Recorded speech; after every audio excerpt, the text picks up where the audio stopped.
Pemirsa, penyesuaian tarif parkir kendaraan di Kota Denpasar dinilai telah diatur dalam Perda. PD Parkir berencana menaikkan tarif baik untuk parkir roda 2 maupun roda 4. Untuk roda 2 yang semula dikenakan tarif 1.000 naik 100% menjadi 2.000 dan roda 4 yang sebelumnya 2.000 menjadi 3.000.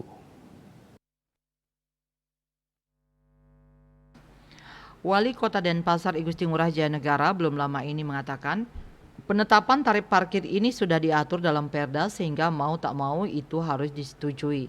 Ia mengakui PD Parkir telah melakukan survei kepada masyarakat berapa idealnya masyarakat mau membayar sehingga ditemukan nilai tersebut. Terkait penetapannya nanti dia menyebut tergantung dari PD Parkir sendiri nantinya.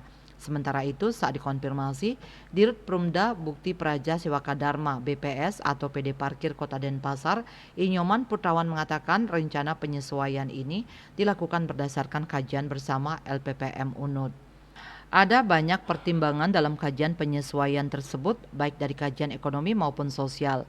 Demikian pula Putrawan menyebut Denpasar belum pernah melakukan penyesuaian lebih dari 5 tahun, sementara daerah lain sudah melakukan penyesuaian. Ia menambahkan rencana penyesuaian ini dilatar belakangi oleh pembahasan Perda Pajak dan Retribusi Daerah. Dari hasil kajian ini, nantinya pemerintah Kota Denpasar lah yang akan memutuskan dan menetapkannya. Apakah akan ditetapkan sesuai hasil kajian ataukah akan tetap seperti sebelumnya. Putrawan menambahkan, pendapatan parkir tidak bisa ditentukan dari ramai atau tidaknya sebuah tempat. Apabila ramai namun tidak potensial, maka tetap tidak akan banyak mendapatkan parkir.